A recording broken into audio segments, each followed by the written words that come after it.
Those that fail to learn from history are doomed to repeat it.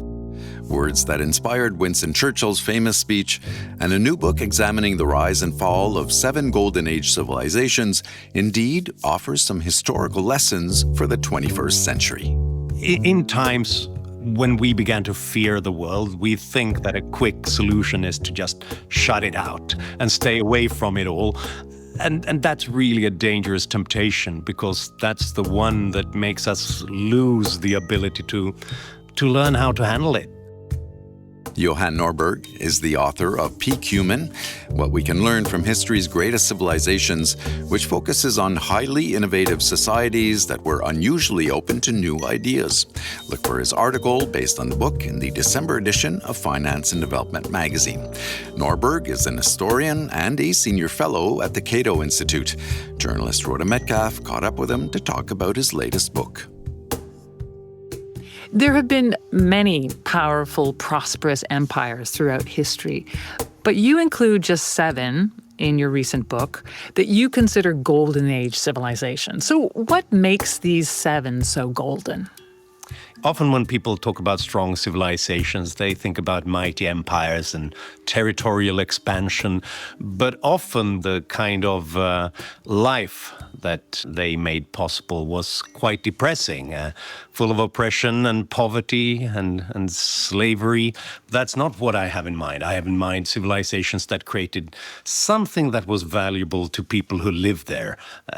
Better living standards, more opportunities. So it's usually associated with creative explosions, technological innovation, cultural creativity, and economic innovation. And then I thought these 7 civilizations, they should be included on that list. Right. So these are societies that had, there's innovation, but there's also sort of a larger percentage of the population that are benefiting from this prosperity. Is that the idea? Yeah, not all of them, obviously. Mary Beard, the classicist, often points out that when people envy life in ancient Rome, they always think that they would have been senators or the emperor in that culture. The risk is much greater that they would have been desperately poor peasants or slaves.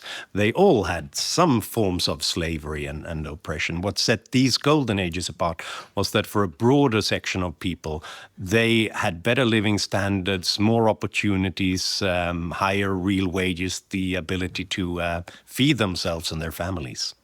And I guess central to your thesis is that these Golden Age civilizations had a lot of innovation, that there was an openness to dialogue in society. Do I understand that right? That's right. Something happened that made these cultures very innovative. So they saw changes in many different sectors in society simultaneously, in art, in literature, in business models, in production methods and shipping. So you saw this accumulation of change. So were there certain patterns, certain conditions that existed in almost all of these civilizations that allowed the Golden Age to appear? I think there was. So, first of all, they imitated a lot. It's very difficult to come up with new ways of life, but it's easier when you learn from others. So they were often at the crossroads between other civilizations, learned from them, right, from other city-states.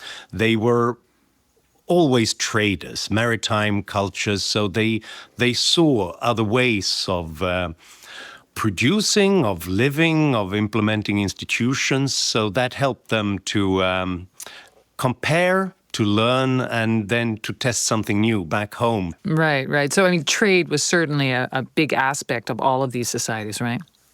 Yes, definitely. And not just to create more wealth and access to goods that they couldn't produce themselves, but also to broaden minds. Everywhere from philosophy, when Aristotle came up with his perfect Greek constitution, he first compared 158 other Greek constitutions, to financial models, from Arabic numerals to ways of handling risk on your shipping ventures. That's something they saw and brought back home from other places where they did trade. Right. So you have these seven empires or dynasties that you look at. You start with the Greek and Romans, which are certainly empires with great thinkers that most people are pretty familiar with. But the next Golden Age civilization that you examine is based in Baghdad, the Abbasid Empire. I get the impression from the book that this civilization, it surprised you a little. Is that fair? Yeah, I think that's fair. This was, I would say, the culture that I knew the least of. But Right. obviously, I've noticed you don't have to go further than the letter A to realize how much in debt we are to this Arabic civilization. You know, arithmetic, algebra, algorithms, the concept of average in mathematics. We got them all from that place. And that's because they built this huge free trade area from North Africa to Central Asia, all the way to Afghanistan, under one system of laws, which made it possible for merchants and adventurers to travel and to learn from all these other cultures and civilizations, and being then in the 8th, 9th century, the most tolerant civilization. So they invited scholars and philosophers from all ethnicities and religions to hear what they had to say, translate their books, and then build on top of that. And that made them more innovative in science and technology than anybody else at that time. I had the sense when I read this particular chapter that you had a particular fondness for the Abbasids because in this society, finally, the merchant becomes the hero. Yes, that's true. Because, you know, the merchant is a bit of a hero in all of these civilizations because you need those traders and adventurers to see something new and to create something new.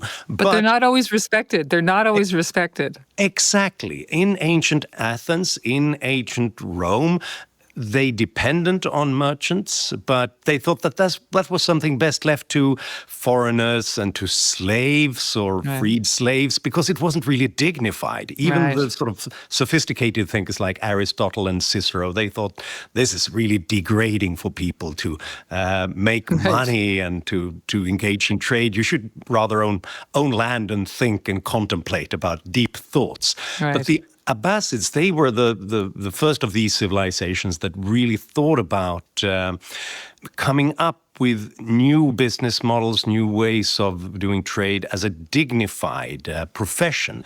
I mean, whereas Jesus talked about how it was easier for a camel to go through the eye of a needle than for a rich man to enter paradise.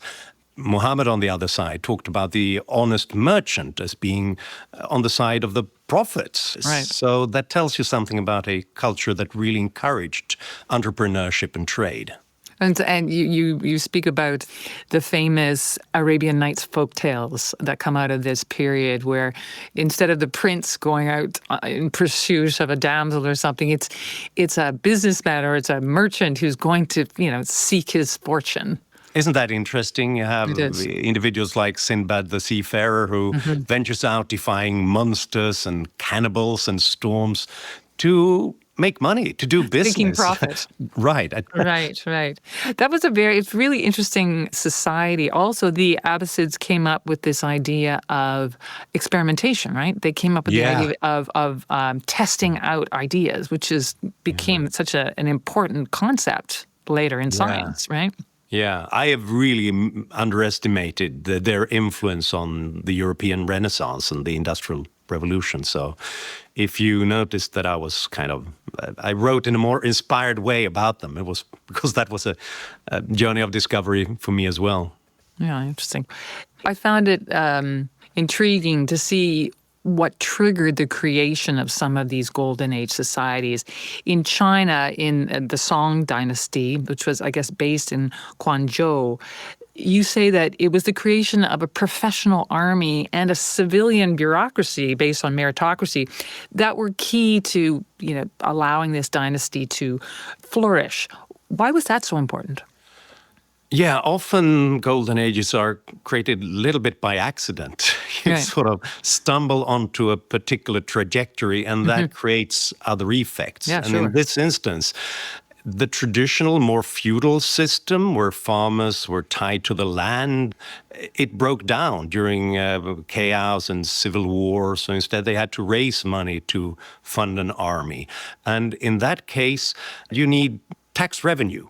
And to get tax revenue, they began to encourage and stimulate mobility and urbanization and commerce and trade, because it was much easier to raise tax revenue out of that. So Out of an urban population. That's right. So they lifted restrictions on mobility, they lifted restrictions on trade and on urbanization, and also with huge infrastructure projects like canals encouraged trade between the different regions.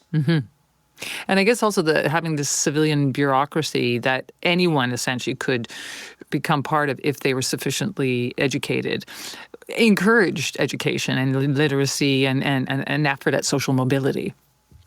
That's right. So they had this famous civil service exams, very tricky and difficult. Yes. You had to prepare for years to have even a chance. But that created the ability for some sort of meritocracy. And importantly, you did it by studying literature and books and to learn. So again, we see that encouraging learning and literature is something that facilitates a particular civilizational trajectory. Another pattern that you talk about a lot in these civilizations is the fact that they are open to foreigners, to immigrants, which certainly has echoes in our modern age. Can you talk about how that openness to the outsider coming in changed the dynamics in these civilizations? Yeah, well, if you want more ideas, it's easier if you don't have to come up with all of them, but instead you can borrow some talent from abroad, and all of these seven civilizations relative to neighbors were more open in various ways. Some of them to a dramatic extent, like the Roman Republic and the Roman Empire, which actively encouraged the integration of new populations. They were quite brutal in their warfare, obviously, but what set them apart from other conquerors was that they, after having defeated a population, they tried to integrate them instantly. So Emperor Claudius famously talked about how we can defeat and integrate a population during the same day. So now we've fought against the Gauls for 100 years. Now let's make use of them, allowing them to have a career in business, in the military, even in the Senate. And that was a way then to acquire more talent and more people in their societies. And the same goes for the Dutch Republic, famously being open to dissenters and Enlightenment thinkers from other places. Descartes comes there from France. John Locke comes there from England. Spinoza's family from Portugal.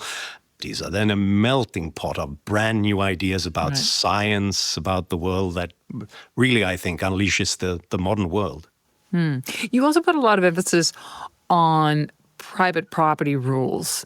Why is private property so crucial in this evolution of these sort of golden age societies? Well, we can start with ancient Athens. If you plant an olive tree, it might take you 15, 20 years for it to bear fruit. So why would you do that if there's one aristocrat or a warlord who will seize it all once it bears fruit? So having that secure property makes you interested in investing and tending to it, but also to experiment with it and trying to come up with something even better, like the farmers in Song China, who knew that if they planted new rice varieties that were higher yield or better in other ways, they would eventually make a lot of money out of that. And that's something you just don't do if you're a serf tending to the property of a warlord or aristocrat. And this is interesting when you talk about the idea of experimentation. You point this out in your F&D article. A piece of what was going on in these golden ages was the confidence to experiment and to fail, which is kind of interesting. The idea that, in order to innovate, you have to be willing to fail. How do you know that this was happening in those societies? Did they write about their failures? I mean, how do you know that this was a part of these societies? Yeah, that is interesting because they began to talk about the joy of testing new things, and that's quite rare in history. We talk about it all the time nowadays, obviously, but historically, close to subsistence level, you don't want too much innovation because most forms of innovation fail, and that might There's lead to risk, yeah. the whole family or the village to hunger. So you need something else. You need that kind of culture of possibility. Some technology historians have been surprised that it took such a long time for some quite simple innovations to take place, like the flying shuttle that made weaving much more efficient. Okay. As Anton Haus put it, any weaver during the last 5,000 years should have been able, through a simple process of trial and error, to come up with it. But nobody did. You needed the Industrial Revolution and the Enlightenment to give people the confidence to test something brand new. When they see a steam engine and when they see a hot air balloon or something like that, they begin to think, oh, I might even improve my own profession here and my own weaving.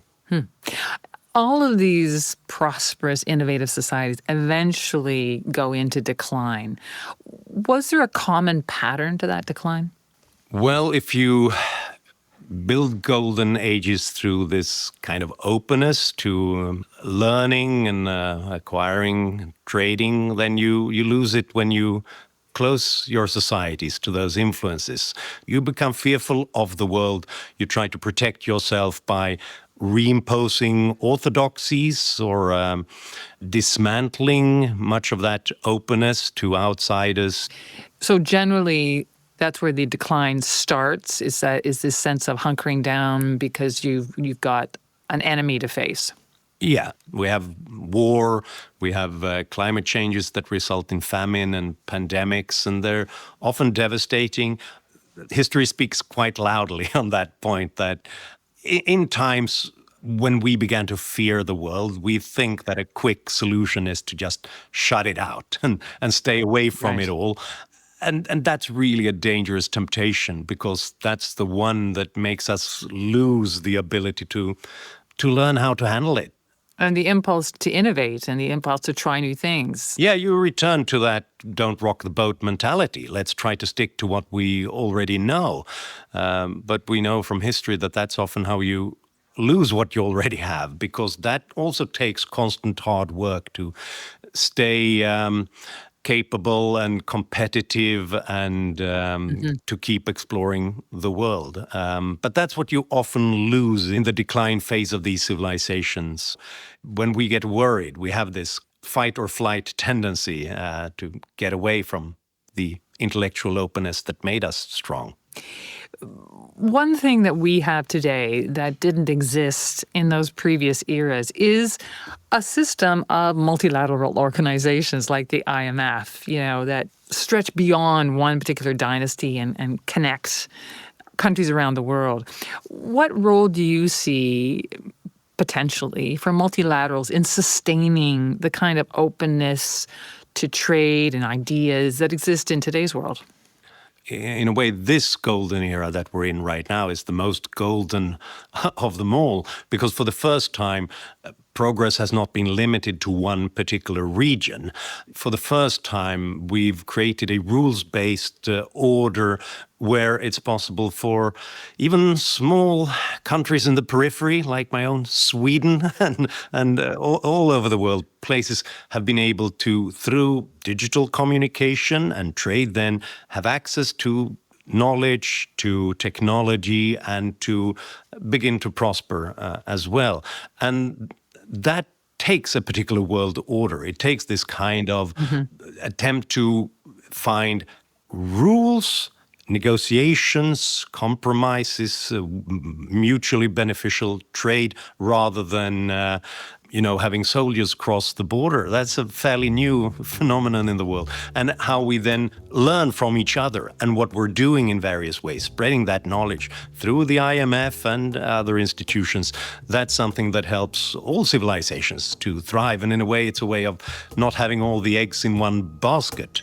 Once upon a time when Rome declined and fell, that was 500 years of darkness because we lost knowledge and capacity that we had to relearn eventually.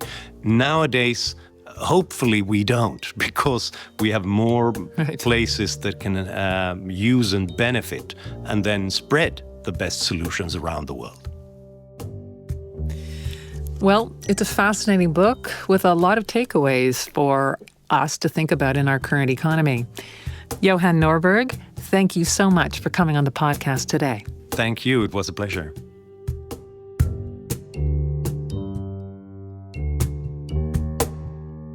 Again, that was Rhoda Metcalf speaking with Johan Norberg, historian and author of Peak Human, What We Can Learn from History's Greatest Civilizations.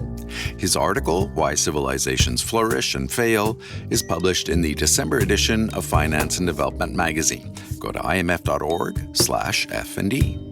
And look for other IMF podcasts on Apple Podcasts, on YouTube, or wherever you listen. You can also follow us on X. Our handle is @IMF_podcast. I'm Bruce Edwards. And I'm Rhoda Metcalf. Thanks for listening.